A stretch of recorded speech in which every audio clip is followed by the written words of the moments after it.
दर्शकों, हम जल्दी ही जनवरी के महीने में प्रवेश करेंगे और नया साल भी शुरू हो जाएगा।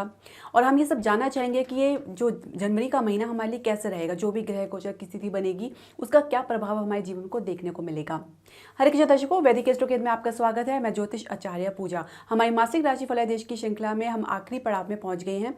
आज की इस वीडियो में हम चर्चा करेंगे हमारी 11वीं राशि कुंभ राशि के बारे में, यानी कुंभ राशि के जातकों के लिए जनवरी 2024 का महीना कैसा रहेगा। और अब तक हमने आपको 10 राशियों के बारे में बता चुके हैं। यदि आपको कोई मिस हो गया तो प्लेलिस्ट में देख सकते हैं। जो ग्रह गोचर की स्थिति बनने जा रही है वर्ष की शुरुआत में यानी जनवरी में किस प्रकार होगी, आप अपनी जन्म राशि या जन्म लगन से देख सकते हैं। अब आपके जो लग्नेश शनि आपके लगन में ही कुंभ राशि में गोचर कर रहे हैं और पूरे साल इसी भाव में और इसी राशि में रहेंगे। इसके अलावा राहु आपके द्वितीय भाव मीन राशि में गोचर कर रहे हैं, उनके विपरीत भाव में यानी अष्टम भाव में केतु कन्या राशि में गोचर कर रहे हैं और ये ग्रह भी इसी राशि और इसी भाव में पूरे वर्ष रहेंगे। बृहस्पति आपके द्वितीय भाव मेष राशि में गोचर कर रहे हैं, जिनका जो राशि परिवर्तन होगा वो 3 मई को होगा। इसके अलावा आपकी जो शुरुआत होने जा रही है नए वर्ष की, चंद्रमा आपके सप्तम भाव में बैठ के हो रही है। शुक्र और बुध आपके दशम भाव वृश्चिक राशि में गोचर कर रहे हैं और जो एकादश भाव में सूर्य और मंगल गोचर कर रहे हैं। अब इसमें थोड़ा सा परिवर्तन देखेंगे, जैसे कि 2 जनवरी को बुध जो है मार्गी होंगे। इसके अलावा 7 जनवरी को बुध आपके दशम भाव से निकलकर एकादश भाव धनु राशि में प्रवेश करेंगे। 15 जनवरी को सूर्य आपके एकादश भाव से निकलकर द्वादश भाव मकर राशि में प्रवेश करेंगे, मकर संक्रांति वाले दिन। और इसके अलावा 18 जनवरी को शुक्र भी आपके दशम भाव से निकलकर एकादश भाव धनु राशि में प्रवेश करेंगे। ये कुछ ग्रह गोचर में परिवर्तन देखेंगे। आप इसका क्या परिणाम आपको देखने को मिलेगा, ये हम आपको पूरा विश्लेषण देंगे। साथ ही ज्योतिषीय प्रमाणिक उपाय आपको बताएंगे, जो वीडियो के अंत तक आप बने रहें। इसके अलावा दर्शकों, शुरुआत करने से पहले मैं आपसे एक निवेदन करना चाहूँगी कि आप हमारे चैनल को सब्सक्राइब करें, बेल नोटिफिकेशन ज़रूर प्रेस करें। इसके अलावा हमारे चैनल को लाइक और शेयर ज़रूर करें। शुरुआत करेंगे आपके स्वास्थ्य से। तो स्वास्थ्य की यदि बात करें तो छोटा मोटा उतार चढ़ाव आपको देखने को मिल सकता है। कुछ पुरानी समस्या उभर सकती है या कुछ नई समस्या भी आपको देखने को मिल सकती है। हृदय के मरीज यानी हार्ट पेशेंट आपको काफ़ी जो है सतर्क रहना है। हालांकि पहले से काफ़ी अच्छा आप रिकवरी देख सकते हैं। स्ट्रेस और तनाव लेने से आपको बचना होगा। इसके अलावा शरीर में कुछ कमजोरी या आलस्य आप देख सकते हैं, तो इस प्रकार की समस्या भी आपको देखने को मिल सकती है। लेकिन कुछ गंभीर समस्या ऐसी कुछ भी देखने को नहीं मिलेगी। साथ ही आप जनवरी के महीने में एक बेहतर स्वास्थ्य को एंजॉय करेंगे। लेकिन यदि आपको पहले से कोई गंभीर समस्या बनी हुई है तो कृपया अपना ध्यान रखें। इसके अलावा अपना उचित खान पान रखें। साथ ही योगा और व्यायाम या आप मेडिटेशन करें स्ट्रेस और तनाव से बचने के लिए। इसके अलावा कुछ आप उपाय भी कर सकते हैं, जो कि मैंने जैसे आपको बताया कि वीडियो के अंत में हम आपको बताएंगे।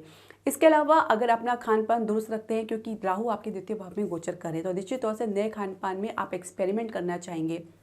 और कई बार इस चक्कर में आपको ये नहीं पता लगता कि आप क्या खा रहे हैं, किस क्वालिटी का खाना खा रहे हैं, और जिसकी वजह से जिसका विपरीत प्रभाव आपके शरीर में देखने को मिल सकता है। तो हो सके तो अपनी सेहत का विशेष ध्यान रखें, खान पान का दुरुस्त रखें। इसके अलावा अगर मैं जनवरी में अगर आपकी ग्रह गोचर की स्थिति के हिसाब से देखूँ तो कोई ऐसी बड़ी समस्या देखने को नहीं मिल रही। पहले से स्थिति काफ़ी बेहतर है। लग्नेश आपके लगन में ही गोचर कर रहे हैं, तो एक बहुत बड़ा प्लस पॉइंट है। लेकिन साथ ही जैसे मैंने बताया, कुछ आलस्य या कुछ कमजोरी की समस्या आपको रह सकती है, तो अपना ध्यान रखें। अब बात करेंगे आपके शिक्षा और करियर की। देखिए, पंचमेश बुध आपके एकादश भाव आपके दशम भाव में गोचर करें शुक्र के साथ, अच्छी ग्रोथ देख सकते हैं। आपकी कम्युनिकेशन स्किल में काफ़ी इंप्रूवमेंट देख सकते हैं। खासकर आप कला के क्षेत्र में, डिजाइनिंग क्षेत्र में, लेखन क्षेत्र में, तो यहाँ पे भी आपको अच्छी ग्रोथ देखने को मिलेगी। साथ ही एक क्लैरिटी आपको मिलेगी। आपको इसके आधार पर कुछ अन्य यूनिवर्सिटी या कॉलेज में एडमिशन के लिए भी ऑफर मिल सकते हैं, या स्थान से बाहर भी आप जा सकते हैं। इसके अलावा सूर्य मंगल के जो प्रभाव आपके पंचम भाव में पड़ रहे हैं, तो कहीं ना कहीं कॉन्फिडेंस में अच्छी खासी वृद्धि देखने को मिलेगी। आप स्पोर्ट्स और अन्य फिजिकल एक्टिविटीज़ में भी कुछ अच्छा प्रदर्शन करते नजर आ रहे हैं। आपकी ऊर्जा हाई रहेगी, पॉजिटिव रहेगी। लेकिन आपको अधिक उतावलापन नहीं दिखाना है, ना ही आपको अति आत्मविश्वासी यानी ओवर कॉन्फिडेंट होना है। इससे आपको बचना है। कॉम्पिटिशन में अच्छी सफलता आपको मिल सकती है। जैसे मैंने बताया है कि राहु की दृष्टि आपके छठे भाव में पड़ रही है, तो निश्चित तौर से आपका जो मोराल तो काफ़ी हाई रहेगा, लेकिन कहीं ना कहीं अति आत्मविश्वासी होने की वजह से आपको इसका खमियाजा या नुकसान उठाना पड़ सकता है। तो बिल्कुल ग्राउंडेड रहें, अपनी तैयारी को बिल्कुल ज़मीन से करें और ये ना सोचें कि आपने ये सब कर लिया है या आपको ये सब कुछ आता है। कैंपस प्लेसमेंट में ज़बरदस्त प्रदर्शन देखने को मिलेगा। अच्छे ऑफर आपको मिल सकते हैं, जहां आप चाहते हैं अपेक्षित परिणाम आपको देखने को मिलेगा। इसके अलावा विदेश के लिए यदि आप शिक्षा के लिए प्रयास कर रहे हैं तो वहाँ से भी आपको अच्छा परिणाम मिल सकते हैं, लेकिन थोड़ा संघर्ष बना हुआ है, कुछ समय लग सकता है, विलम्ब लग सकता है। लेकिन आप अगर डेडिकेटली अगर आप प्रयास कर रहे हैं और पूरी तत्परता से प्रयास कर रहे हैं तो आपको सफलता ज़रूर मिलेगी। थोड़ा पेशेंस रखें, धैर्य रखें। आपके करियर की शुरुआत काफ़ी बेहतर होने जा रही है। आपको जैसे मैंने स्टार्टिंग में ही बताया है कि कैंपस प्लेसमेंट के थ्रू कुछ अच्छे प्लेसमेंट ऑफर मिल सकते हैं या अन्य स्थान से भी कुछ अच्छे ऑफर आपको मिल सकते हैं। कार्य क्षेत्र में आप अपने आप को आसानी से ढाल सकते हैं। आपके अच्छे जो है टर्म्स आपके जो है कलीग्स का या आपके सहयोगी या को वर्कर के साथ बन सकते हैं। इसके अलावा उनका सहयोग भी आपको देखने को मिलेगा। अधिकारी के साथ, सीनियर्स के साथ या बॉस के साथ भी आपके अच्छे संबंध बन रहे हैं और इसके आधार पर आप अपने करियर की ग्रोथ देख सकते हैं, क्योंकि शुरुआत आपके फेवर में रहने वाली है। हालांकि मध्य जनवरी के बाद कुछ आपके और अधिकारी के बीच में, सीनियर्स के बीच में कुछ गिरावट देखने को मिल सकती है। कुछ इस प्रकार कुछ नुकसान भी आप देख सकते हैं, कुछ स्थान परिवर्तन भी देख सकते हैं। तो कुल मिला के थोड़ा सा आपको सतर्क रहना पड़ेगा। लेकिन कुल मिला के अगर जनवरी का पूरे महीने की बात करें तो करियर के लिए काफ़ी अच्छा साबित होने जा रहा है। एक पॉजिटिविटी आपको देखने को मिलेगी। इसके अलावा आपको अब चौतरफा डेवलपमेंट, ग्रोथ या सपोर्ट आपको देखने को मिलेगा। एक अच्छी शुरुआत एक नए साल में आप देख सकते हैं और ये आपके लिए काफ़ी प्लस पॉइंट रहेगा। अब कार्य क्षेत्र की बात कर लेते हैं। जो पहले से नौकरी पेशा लोग हैं उनके लिए 2024 जनवरी का महीना कैसा रहेगा। देखिए, आपके दशम भाव में शुक्र के साथ बुध गोचर कर रहे हैं, तो अब जैसे ही बुध मार्गी होंगे तो अब तक आपके काम में जो भी रुकावट बनी हुई है, मिसकम्युनिकेशन की वजह से कुछ मिसअंडरस्टैंडिंग हुई है, तो वो भी धीरे धीरे दूर हो जाएगी। इसके अलावा आपकी क्रिएटिविटी में भी कुछ अच्छा सुधार देखने को मिलेगा। इसके अलावा ग्रोथ के अच्छे चांसेस है। साथ ही स्थान परिवर्तन का योग बनेगा, यानी कि आपको आपके स्थान से दूसरे स्थान से या अन्य स्टेट से आपको जॉब के ऑफर मिल सकते हैं। और ये भी बहुत बड़ी बात हो सकती है कि आप अपने कार्य क्षेत्र से संबंधित किसी यात्रा पर भी काफ़ी जाना पड़ सकता है। तो इस प्रकार के योग बनेंगे, लेकिन अगर ये योग बनते हैं तो आप ये समझ लीजिए कि लाभ के साथ बनेंगे, क्योंकि यहाँ पे ना सिर्फ आपका अनुभव अच्छा होगा, बहुत कुछ सीखने को मिलेगा। इसके अलावा आपकी ग्रोथ के, यानी आपके प्रमोशंस के या जॉब हाई के अच्छे चांसेस बनेंगे। इसके अलावा आपका मोराल काफ़ी हाई रहेगा, कॉन्फिडेंट उच्च रहेगा, ऊर्जा जो है काफ़ी हाई रहेगी, साथ ही पॉजिटिव रहेगी और अधिकारी का सपोर्ट आपको देखने को मिलेगा।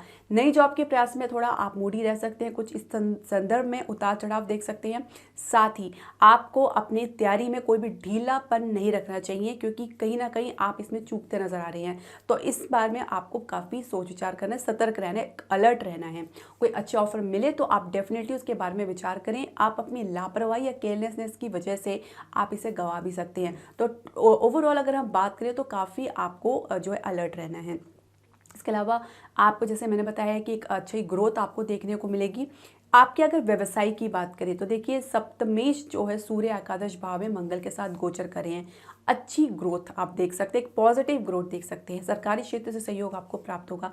इसके अलावा बिजनेस पार्टनर के साथ कुछ उतार चढ़ाव या संबंध में कुछ तनाव जरूर देखने को मिल सकता है, लेकिन कुल मिलाकर स्थिति संभलती नजर आ रही है। आप एक दूसरे का सपोर्ट करते नजर आ रहे हैं और आप एक दूसरे के सपोर्ट के आधार पर कुछ अच्छी डील हासिल कर सकते हैं, यदि आप बिजनेस पार्टनरशिप में व्यवसाय करते हैं या साझेदारी में व्यवसाय करते हैं। इसके अलावा द्वितीय भाव में राहु का गोचर होना, तो निश्चित तौर से शेयर मार्केट में अच्छी उछाल देख सकते हैं। कभी कभी ये उछाल कुछ फेक भी हो सकती है। कुछ इस प्रकार के वातावरण को क्रिएट किया जा सकता है जिसमें आपको ये दिखाया जाए या दर्शाया जाए कि ये चीज़ जो हो रही है आपके फेवर में हो रही है। तो इसमें आपको काफ़ी सोच विचार के इन्वेस्टमेंट करना है। आपके सामने जो भी उपस्थित चीज़ें हैं, जो भी आपको ऑफर किए जा रहे हैं, ये उसकी सच्चाई, उसकी ग्राउंड रियलिटी क्या है वो आपको समझनी होगी, अन्यथा आप किसी गलत इन्वेस्टमेंट में फंस सकते हैं। इसके भी प्रबल चांसेस हैं। इसके अलावा अगर आपके फाइनेंशियल सेक्टर की बात करें तो बहुत अच्छी मजबूती, स्टेबिलिटी, ठहराव देखा जा रहा है और एक अच्छी ग्रोथ देखी जा रही है। विदेश से भी कुछ अच्छे लाभ प्राप्त हो सकते हैं, उसमें थोड़ा संघर्ष आपको देखने को मिलेगा, लेकिन कुछ अच्छे लॉन्ग टर्म प्रोजेक्ट आप हासिल कर सकते हैं। इसके लिए भी आपका जो कॉन्फिडेंस है काफ़ी हाई रहेगा और इसकी प्रबल संभावना बनी हुई है। इसके अलावा जैसे ही शुक्र बुध आपके एकादश भाव में प्रवेश करते हैं तो यहाँ पे भी आप देखेंगे कि आपको एक नए आइडियाज़ इंट्रोड्यूस कर सकते हैं अपने बिजनेस में। कुछ नई क्रिएटिविटीज़ आप अपने बिजनेस में ला सकते हैं। इसके संदर्भ में कुछ खर्चा ज़रूर हो सकता है, लेकिन फिर भी आप कुछ प्लानिंग इसके आधार पर कर सकते हैं। स्थान के बाद, यानी अपने जो आपका जो व्यवसाय है वहाँ से अन्य स्टेट में यानी राज्यों में अपना जो व्यवसाय को एक्सपेंड या बढ़ाने का भी आप प्लानिंग कर सकते हैं। इसकी भी प्रबल संभावना बनी हुई है। तो कुल मिला के आपके व्यवसाय के लिए एक बूम का महीना साबित हो सकता है जनवरी का महीना। कुछ नई इन्वेंशन या खोज आप कर सकते हैं अपने व्यवसाय के संदर्भ में। व्यवसाय को बढ़ाना आपका ये एक मेन मोटो हो सकता है, गोल हो सकता है कि आप अपने छोटे व्यवसाय को या मध्य वर्गीय व्यवसाय को आप उसे आगे बढ़ाना चाहें और इसके प्रबल चांसेस बनेंगे। सिचुएशन परिस्थिति आपके फेवर में रहेगी, अनुकूल रहेगी, तो कुछ अच्छे मौके आपको ज़रूर मिलेंगे, लेकिन जैसे मैंने बताया आपको अलर्ट रहना है। अब बात करेंगे आपके प्रेम संबंध की। देखिए पंचमेश शुक्र के साथ दशम भाव में गोचर कर रहे हैं, तो बहुत ऐसी परिस्थिति बन सकती है कि हो सकता है कि आपके कार्य क्षेत्र में किसी के साथ संबंध जुड़ जाए या किसी के प्रति आपको जो अस्थायी आकर्षण महसूस हो। हालांकि ये जो सिचुएशन है कुछ समय तक चलेगी, लेकिन इसका जो है एक स्टेबिलिटी में थोड़ी कमी देखी जा सकती है। इसके अलावा सूर्य मंगल का दृष्टि आपके पंचम भाव में पड़ना, तो निश्चित तौर से प्रेम संबंध में एक ईगो क्लैश की या तनाव की या स्ट्रेस की संभावना देखी जा सकती है। आपके और पार्टनर के बीच में एक सहयोग, एक कॉपरेशन, एक सपोर्ट की कमी देखी जा सकती है और इसी की वजह से आप एक दूसरे का सहयोग क्यों नहीं कर पा रहे, क्योंकि आप लोगों का ईगो एक दूसरे के साथ क्लैश हो रहा है। सूर्य की दृष्टि साथ में मंगल के साथ, दोनों अग्नि तत्व के ग्रह हैं, इनकी दृष्टि संयुक्त तौर से आपके पंचम भाव में पड़ने का मुख्य कारण यही है कि आप लोगों के बीच में ईगो एक मुख्य समस्या हो सकती है। आपके संबंध विच्छेद में या तनाव में आपको एक दूसरे का सपोर्ट करना, यदि आप चाहते हैं कि आपका रिलेशनशिप आगे जाए तो आपको एक दूसरे का सपोर्ट करना होगा, अन्यथा आपके जो भी आपके संबंध हैं वो उसमें जो एक कह सकते हैं कि एक विच्छेदन देखा जा सकता है, डिटैचमेंट देखी जा सकती है। प्रेम विवाह के लिए भी आप थोड़ा जो आलस से कर सकते हैं या कुछ कॉन्फिडेंट में कमी देख सकते हैं। परिवार वालों का मिला जुला सपोर्ट आपको देखने को मिलेगा, किसी का विरोध का सामना भी आपको करना पड़ सकता है। इसके अलावा अगर आपकी विवाह की चर्चा परिवार में चल रही है तो कुछ अन्य स्थान से आपके बाहर आपको विवाह का ऑफर मिल सकता है। किसी बड़े बुजुर्ग के आपके रिश्तेदार में के थ्रू आपके विवाह का संबंध जुड़ सकता है, कुछ इस प्रकार की संभावना बनी हुई है। कुल मिला के आपको अपनी मैच्योरिटी और अपनी समझदारी दिखानी है अपने संबंध को लेकर। इसके अलावा विवाह में अगर कुछ बात चल भी रही है तो कुछ विलंब आप ज़रूर देख सकते हैं, कुछ टाइम लग सकता है। आप इमीडिएटली अगर आप सोच रहे हैं कि बात चले और पक्की हो जाए तो इसमें थोड़ा समय लग सकता है, कुछ संदेहास्पद स्थिति बनी हुई है। साथ ही आपका कुछ ढीलापन कह सकते हैं या कुछ लेक्सिटी या कह सकते हैं, जिसकी वजह से कुछ विलंब देखा जा सकता है, क्योंकि आप अपना पूरा समय लेना चाहते हैं इसको अच्छे से सोच विचार के करने का। इसके अलावा अगर आप पहले से विवाहित हैं यानी विवाहित दंपति के लिए 2024 जनवरी का महीना सामान्य से कुछ निस्तर कह सकते हैं, क्योंकि कुछ काफ़ी उतार चढ़ाव देख सकते हैं। हालांकि आप लोगों के बीच में एक समझदारी है, मैच्योरिटी, अंडरस्टैंडिंग है, उसके बावजूद भी कहीं ना कहीं एक तनाव है, स्ट्रेस है, कहीं ना कहीं आप लोगों के ईगो क्लैशेस हैं, कहीं ना कहीं आप लोगों में एक सहयोग की कमी देखी जा सकती है और यही एक वजह है जिसकी वजह से आप एक दूसरे पर ट्रस्ट भी नहीं कर पा रहे हैं या एक दूसरे का सपोर्ट या सहयोग नहीं कर पा रहे हैं। क्यों? क्योंकि मुख्य कारण जो है वो आपकी अहम है। तो अगर आप इसको परे करके अगर अपने रिश्ते के बारे में गहनता से सोचेंगे, गंभीरता से सोचेंगे, तब आप रियलाइज़ करेंगे कि ये इतना ज़रूरी नहीं है आपके रिलेशनशिप के लिए। इसके अलावा अगर आप संतान के लिए प्रयास करें तो निश्चित तौर से सफलता आपको ज़रूर मिलेगी। आप अगर प्रयास करें तो आपको सफलता ज़रूर मिलेगी। साथ ही साथ आपको आपके पहले से संतान है तो संतान पक्ष से भी आपको संतोष प्राप्त होगा। कुछ इस प्रकार की सिचुएशन बनेगी। दर्शकों, मैं कुछ ज्योतिषीय उपाय बता रही हूँ, आप इसे ज़रूर करें। आपको शनिदेव जी का उपाय करना है। इसके लिए आपको शनिदेव से संबंधित जो है वस्तुओं का दान करना है, खासकर गरीबों को, असहाय लोगों को दान करना है, तभी ये फलित होंगे। इसके अलावा आप अपने जो है सामर्थ्य के अनुसार दान ज़रूर करें, पूजा करें। आप पीपल के वृक्ष में शाम के वक्त आप दीपक जला सकते हैं, ये भी एक बहुत अच्छा उपाय है। साथ ही आपको सूर्यदेव को नित्य अर्घ्य देना है, जो कि सुबह 8 बजे से पहले आपको देना है। 8 बजे के बाद देने का कोई अर्थ नहीं बनता। तो उगते सूर्य को अर्घ्य देना ही एक उचित प्रक्रिया है और फलदायिनी है। आप इस बात को ज़रूर समझें। और इसके अलावा अगर आप चाहें तो सूर्य आदित्य हृदय स्त्रोत का पाठ कर सकते हैं। यदि आपको किसी प्रकार का भय है या कॉन्फिडेंट में कुछ कमी नज़र आ रही है या कुछ व्यवसाय में दिक्कत चल रही है या पर्सनल रिलेशनशिप में कुछ प्रॉब्लम है या शारीरिक समस्या है, तो सूर्य आदित्य हृदय स्त्रोत एक निश्चित तौर से रामबाण साबित हो सकता है। बहुत ही शक्तिशाली स्रोत है, आप इसे ज़रूर करें जब आप सूर्य को अर्घ्य देते हैं। दर्शकों, आपके जो भी प्रश्न, सजेशन या राय है आप हमारे कमेंट बॉक्स में ज़रूर डालें। हरे कृष्णा।